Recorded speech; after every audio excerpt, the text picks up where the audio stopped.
जिंदगी की सबसे बड़ी त्रासदी यह नहीं कि कोई मर जाता है, बल्कि यह है कि कोई जिंदा होते हुए भी अपनों के दिल से उतर जाता है।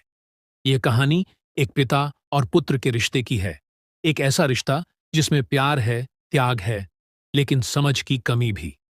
रामप्रसाद ने अपनी पूरी जिंदगी अपने बेटे सोहन के लिए खपा दी, लेकिन वक्त ने करवट ली और वही बेटा जिसे उसने अपने कंधों पर बिठाकर दुनिया दिखाई थी, वह क्यों एक दिन उसे वृद्धाश्रम छोड़ आया? क्या यह एक पिता का नसीब था या फिर एक बेटे की मजबूरी?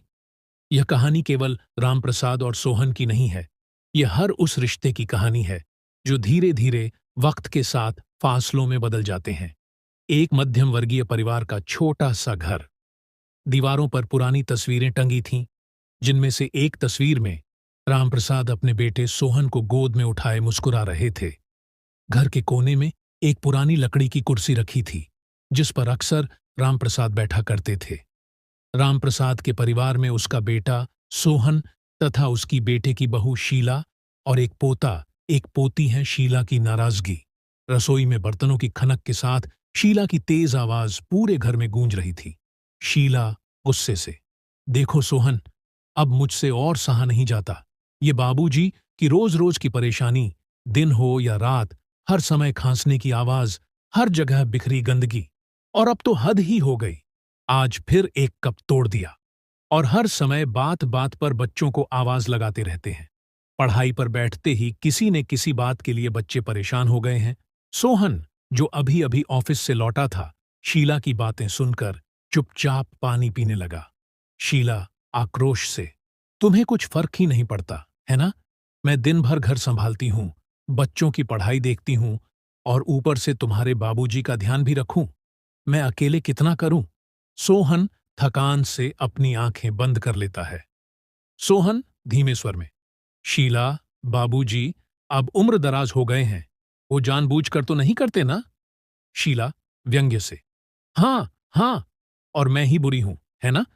लेकिन जब रोज रोज कोई चीज टूटती है, सफाई का ध्यान नहीं रखा जाता और बच्चे भी परेशान होते हैं, तब क्या करूं? शीला अब अपनी आवाज में नरमी लाती है ताकि सोहन को अपने पक्ष में कर सके। शीला थोड़ा भावनात्मक होकर, सोहन, सोचो तो सही, अगर बाबूजी को कुछ हो गया तो? ये रोज गिरते रहते हैं, कभी बाथरूम में, कभी सीढ़ियों पर। अगर कोई बड़ा हादसा हो गया तो पुलिस केस हो जाएगा, लोग बातें बनाएंगे कि बेटा लापरवाह था, और फिर तुम्हारी नौकरी पर भी असर पड़ सकता है। सोहन कुछ बोलना चाहता था, लेकिन उसके शब्द जैसे कहीं खो गए। उसे पता था कि शीला बात को बढ़ा चढ़ाकर बोल रही है, लेकिन कहीं न कहीं उसकी बातें उसे तर्कसंगत लगने लगी थीं। अगली सुबह शीला जानबूझकर एक गिलास तोड़ देती है और फिर तेज आवाज में चीखती है। शीला नाटकीयता से, हाय राम, फिर बर्तन तोड़ दिए। अब ये रोज रोज का ड्रामा मुझसे सहन नहीं होगा। बच्चे दौड़कर आते हैं। सोहन भी ऑफिस जाने की तैयारी में था। सोनू, बड़ा बेटा, गुस्से से, दादाजी, मम्मी ने कितनी बार कहा कि आप बर्तन संभाल कर रखें, लेकिन आप रोज कोई न कोई चीज गिरा देते हैं। रामप्रसाद धीरे धीरे अपने कमरे से बाहर आते हैं। उन्हें समझ नहीं आता कि क्या हुआ। रामप्रसाद धीरे से, बेटा, मैंने कुछ नहीं किया। शीला रोने का नाटक करते हुए, तो क्या मैं झूठ बोल रही हूं? देखो, पूरे घर में गंदगी कर रखी है। तुम्हारी वजह से बच्चे भी परेशान हैं। सोहन, अब तो कुछ सोचो। सोहन तनाव में पड़ जाता है। वह जानता था कि शीला बात को बढ़ा चढ़ाकर पेश कर रही है, लेकिन रोज रोज की ये बहस उसे भी परेशान करने लगी थी। अगले कुछ दिनों तक शीला बार बार रामप्रसाद के खिलाफ सोहन के कान भरती रही। देखो, वो तुम्हें कितना परेशान कर रहे हैं। बच्चों की पढ़ाई पर असर पड़ रहा है। अगर घर में कोई बड़ा हादसा हो गया तो तुम्हारी नौकरी पर असर पड़ेगा। कोई बात नहीं, लेकिन बच्चे भी तकलीफ झेल रहे हैं। धीरे धीरे सोहन के मन में संदेह घर करने लगा। फैसले की घड़ी। एक रात जब रामप्रसाद अपनी पुरानी कुर्सी पर बैठे खांस रहे थे, शीला ने सोहन के पास जाकर धीरे से कहा, बच्चों की पढ़ाई बहुत डिस्टर्ब हो रही है। सोहन, आप समझने की कोशिश क्यों नहीं कर रहे? कल को बच्चों का भविष्य क्या होगा? शीला धीमे स्वर में, सोहन, मैंने वृद्धाश्रम में बात कर ली है। वहां बहुत अच्छी देखभाल होती है। बाबूजी को कल वहां छोड़ देते हैं। सोहन, थोड़ा झिझकते हुए, क्या यह सही होगा? शीला, निर्दयता से, बिल्कुल सही होगा। तुम अपने परिवार की खुशी चाहते हो या हमेशा के लिए परेशानी?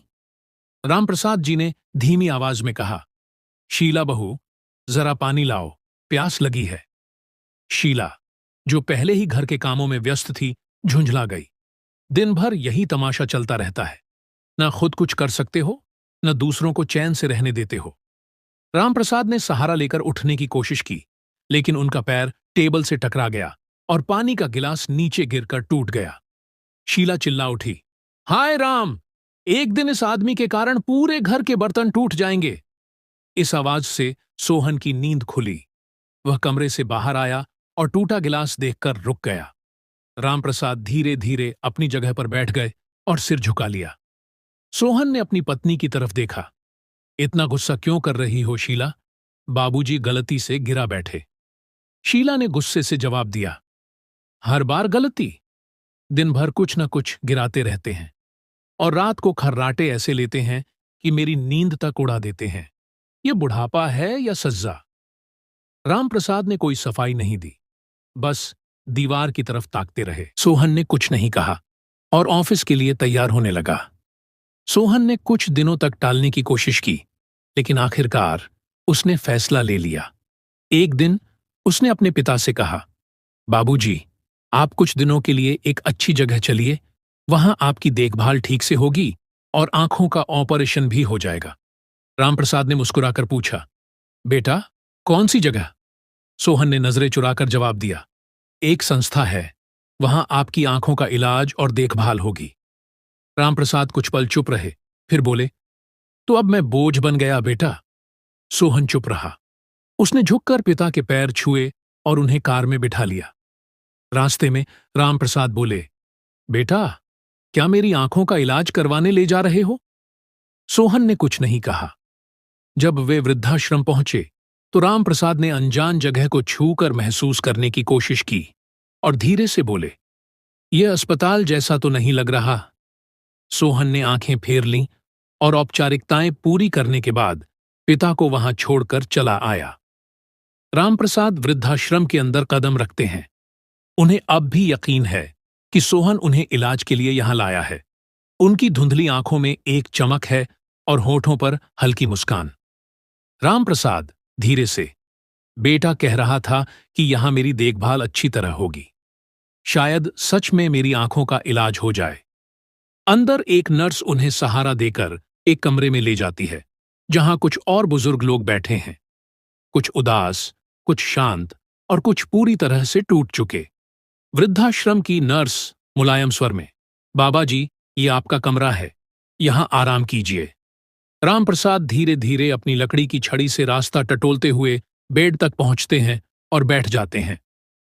रामप्रसाद मुस्कुराते हुए, बेटा, मेरा इलाज कब होगा? नर्स उसे एक पल देखती है, फिर चुपचाप बाहर निकल जाती है। कुछ देर तक रामप्रसाद कमरे की दीवारों को टटोलते रहते हैं, जैसे महसूस करना चाह रहे हों कि यह जगह कैसी है। कुछ ही मिनटों में उनके दिल की उम्मीदें धीरे धीरे हकीकत की कड़वाहट से टकराने लगती हैं। घर में पसरा सन्नाटा। उधर सोहन जब घर लौटता है तो घर में एक अजीब सा सन्नाटा है। शीला उसे देखकर थोड़ा मुस्कुराती है, जैसे किसी बोझ से मुक्त हो गई हो। शीला खुशी जताते हुए, आ गए? खाना लगा दूं क्या खाने के लिए? सोहन चुपचाप कुर्सी पर बैठ जाता है। उसे इस शांति में कुछ अजीब सा लग रहा है। कमरे के एक कोने में रखी बाबूजी की पुरानी कुर्सी खाली पड़ी है। कुछ देर बाद रात का खाना परोसा जाता है। सोहन थाली में खाना लेता है, लेकिन जब पहला निवाला मुंह में डालता है तो उसे कुछ महसूस होता है। आज दाल में वही स्वाद नहीं है। उसका मन पीछे चला जाता है। यादें? रामप्रसाद हर रात खाना खाते हुए कहते थे, थोड़ा घी डाल दे बेटा, सादा खाना गले से नहीं उतरता। सोहन चुपचाप उठकर बालकनी में चला जाता है। शीला उसे देखती है, लेकिन कुछ नहीं कहती। वृद्धाश्रम की कड़वी सच्चाई। अगले दिन वृद्धाश्रम के एक कोने में रामप्रसाद बैठे हैं। उनके पास एक और बुजुर्ग आकर बैठते हैं। उनका नाम रघु काका है। रघु काका हल्की हंसी में, नए आए हो? रामप्रसाद मुस्कुराकर, हां, मेरा बेटा मुझे इलाज के लिए यहां लाया है। बस कुछ दिनों की बात है, फिर मैं वापस घर चला जाऊंगा। रघु काका के चेहरे पर एक अजीब सी उदासी उभरती है। वह कुछ कहते कहते रुक जाते हैं, फिर धीरे से बोलते हैं, रघु काका, रामप्रसाद जी, यहां आने वाले हर बुजुर्ग की यही सोच होती है, लेकिन जो यहां आ गया वह फिर कभी घर नहीं जाता। रामप्रसाद का दिल एक पल के लिए धड़कना भूल जाता है। रामप्रसाद हैरानी से, क्या कह रहे हो? मेरा सोहन तो मुझे कुछ दिनों बाद लेने आएगा, उसने कहा था। रघु काका थोड़ी नरमी से, रामप्रसाद जी, अगर बेटा लेने ही आता तो यहां छोड़ता ही क्यों? रामप्रसाद का दिल जैसे एक झटके में चूर चूर हो गया। उन्होंने अपनी लकड़ी की छड़ी कसकर पकड़ ली। आंखों से आंसू टपकने लगे। उन्हें अब समझ आ गया था कि उनकी आंखों का इलाज नहीं होने वाला और ना ही उनका बेटा उन्हें वापस लेने आएगा। वह धीरे धीरे अपने कमरे में जाते हैं और अपनी पुरानी डायरी खोलते हैं। सोहन की बेचैनी। इधर सोहन ऑफिस में बैठा काम करने की कोशिश कर रहा था, लेकिन उसका मन कहीं और था। हर बार जब वह अपने लैपटॉप स्क्रीन पर देखता तो उसे बाबूजी की मुस्कुराती हुई तस्वीर याद आ जाती, उनके हाथों का स्पर्श, उनका स्नेह। अचानक वह उठता है और शीला को फोन करता है। सोहन धीमे स्वर में, शीला, तुमने बाबूजी को एक बार भी याद किया?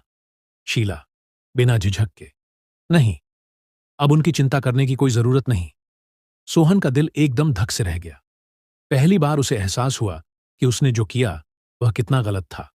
उसने अपने ही पिता को उस जगह छोड़ दिया जहां से लोग शायद ही कभी वापस लौटते हैं। वह अपना फोन रखता है और धीरे धीरे कार स्टार्ट करता है। उसका दिल कह रहा था कि उसे बाबूजी से मिलना चाहिए, लेकिन क्या वह समय रहते पहुंच पाएगा या फिर बहुत देर हो चुकी होगी? शाम का समय।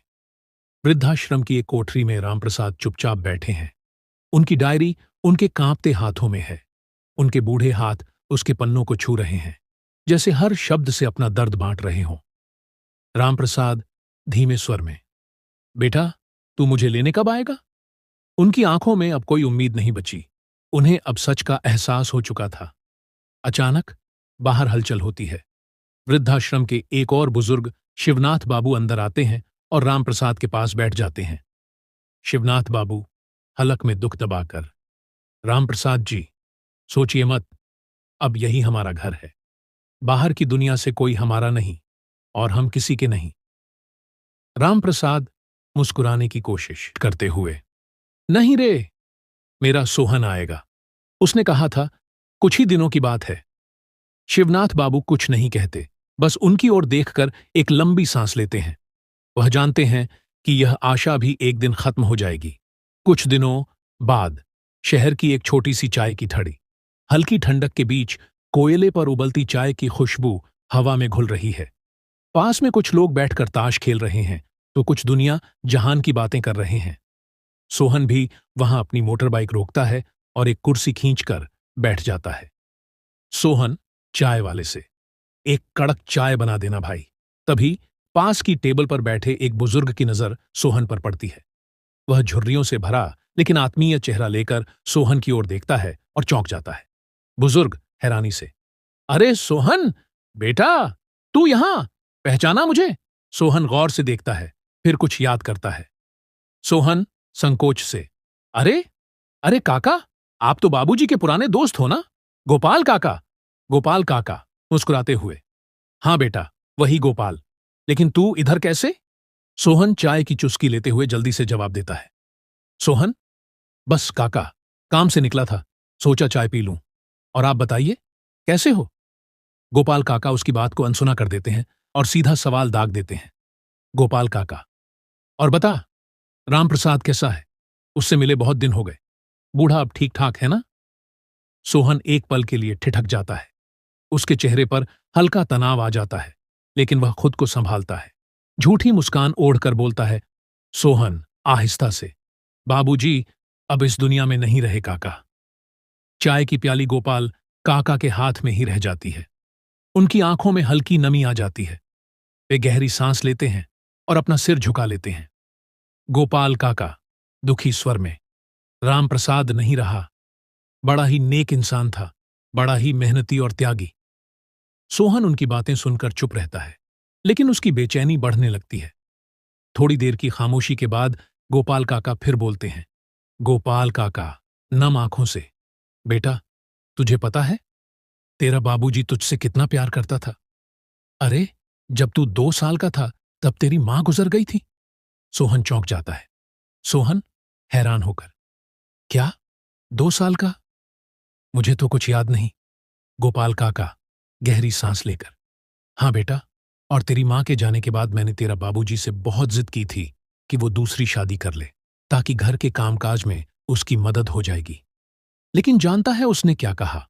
सोहन ध्यान से उनकी तरफ देखता है। गोपाल काका रामप्रसाद की बातें याद करते हुए, उसने कहा था, गोपाल, मैं अपनी खुशी के लिए अपने बच्चे को परेशान नहीं होने देना चाहता।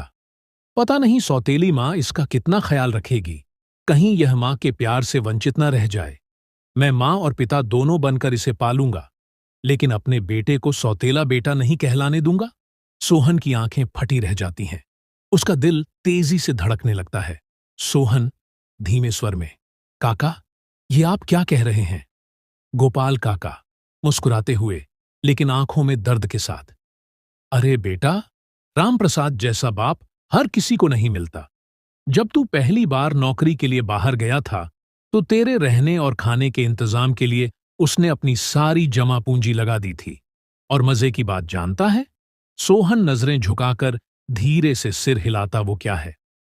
गोपाल काका कहता कि एक बार जब तुम्हारे साथ बहुत बड़ा हादसा हो गया था, तब डॉक्टर ने कहा था कि तेरी एक किडनी खराब हो गई है और एक आंख भी नहीं बच पाएगी।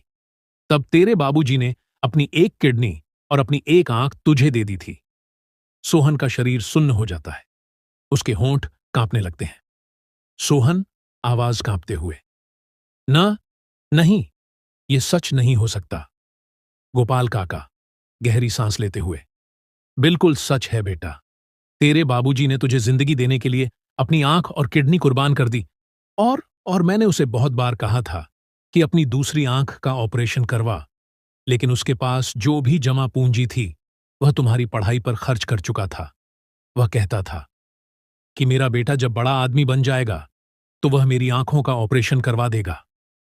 सोहन का दिल जोर जोर से धड़कने लगता है। उसे अपने कानों पर विश्वास नहीं हो रहा था। उसकी आंखों के सामने अपने पिता की झुकी कमर, उनकी थकी आंखें और कांपते हाथ घूमने लगते हैं। उसे याद आता है जब उसने अपने पिता को वृद्धाश्रम में छोड़ा था, जब उसने उनके आंखों में झलकती उदासी नहीं देखी थी। उसे उसके पिता का संघर्ष, उसके पिता की उम्मीद आज नहीं दिखाई थी। सिर्फ उसकी पत्नी की परेशानियां दिखाई दी, जो कुछ भी नहीं थी। उसके पिता के बलिदान के सामने यह सब सोकर बहुत परेशान हो रहा था कि मैं यह क्या कर दिया, मन ही मन में सोच रहा था।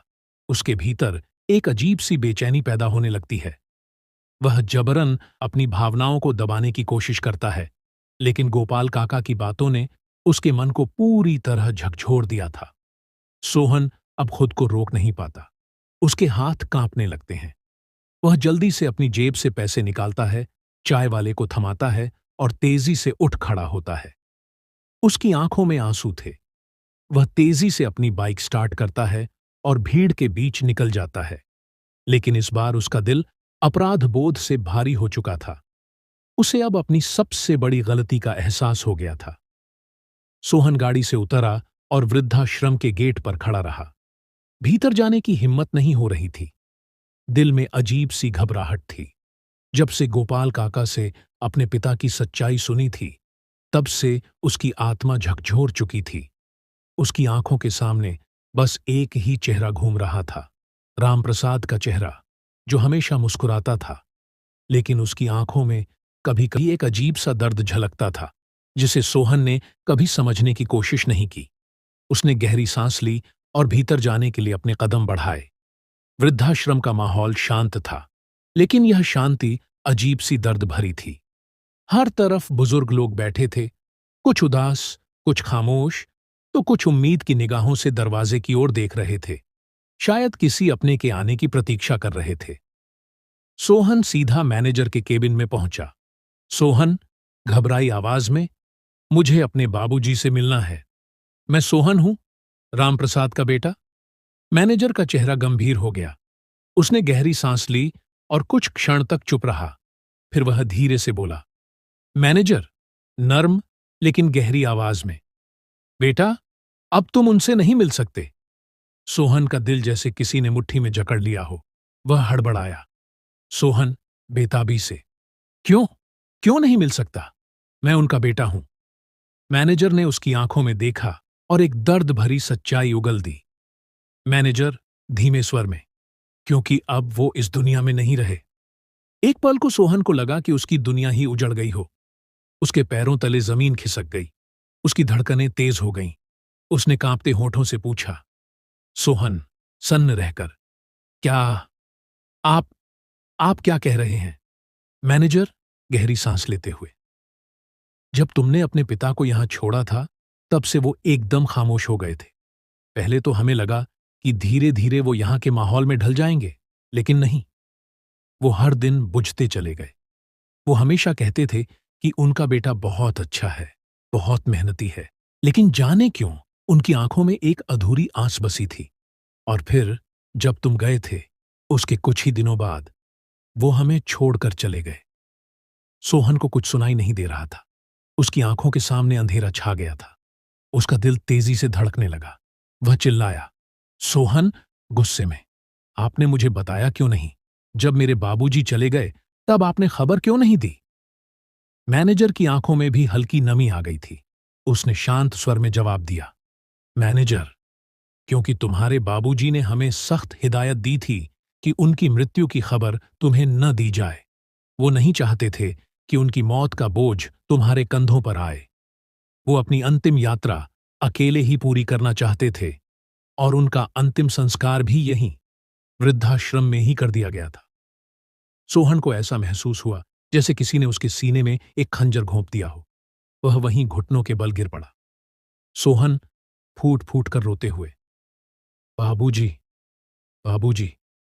पास में बैठे कुछ वृद्धजन उसकी हालत देखकर उदास हो गए। तभी एक बुजुर्ग व्यक्ति ने उसके कंधे पर हाथ रखा। बुजुर्ग व्यक्ति, नरम स्वर में, बेटा, मैं रामप्रसाद का दोस्त था। चलो, तुम्हें उनके सबसे पसंदीदा जगह पर ले चलता हूं। सोहन ने अपनी सूजी हुई आंखों से उन्हें देखा और उनके साथ चल पड़ा। वे दोनों एक पुराने बरगद के पेड़ के पास आकर रुके।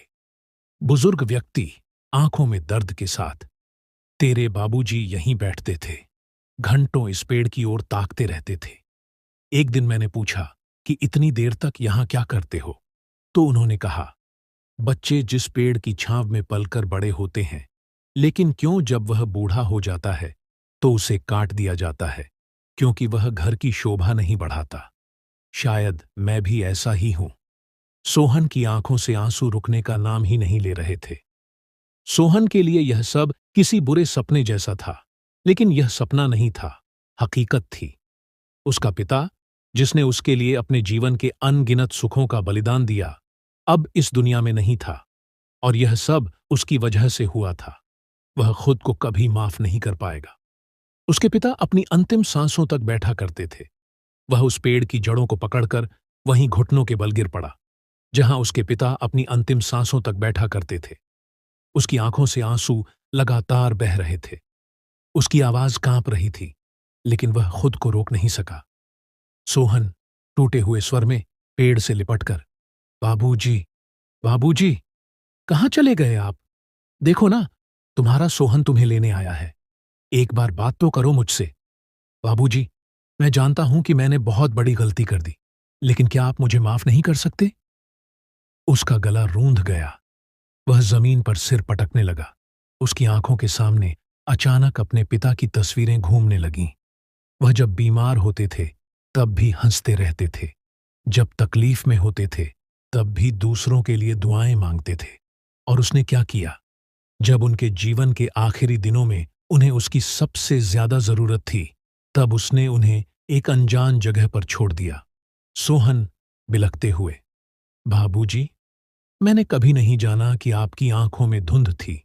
लेकिन फिर भी आप मुझे रोशनी देने के लिए हमेशा आगे रहे। मुझे तो यह भी नहीं पता था कि आपने मेरे लिए अपनी एक आंख और एक किडनी तक दान कर दी थी। बाबूजी, मैं इतना अंधा कैसे हो गया था? आपने क्यों नहीं बताया मुझे? हवा में हल्की सिहरन हुई, जैसे उसके पिता की आत्मा वहीं कहीं मौजूद थी। उसकी आंखों के आगे अतीत के दृश्य घूमने, सोहन रोते हुए, जमीन पर सिर पटकते हुए। बाबूजी, मुझे माफ कर दो। मैं दुनिया की दौड़ में इतना अंधा हो गया था कि आपको नहीं देख पाया। मुझे बस अपनी परेशानियां दिखीं, लेकिन आपकी तकलीफ कभी नजर नहीं आई। वह अचानक खड़ा हुआ, जैसे अपने पिता की मौजूदगी महसूस कर रहा हो।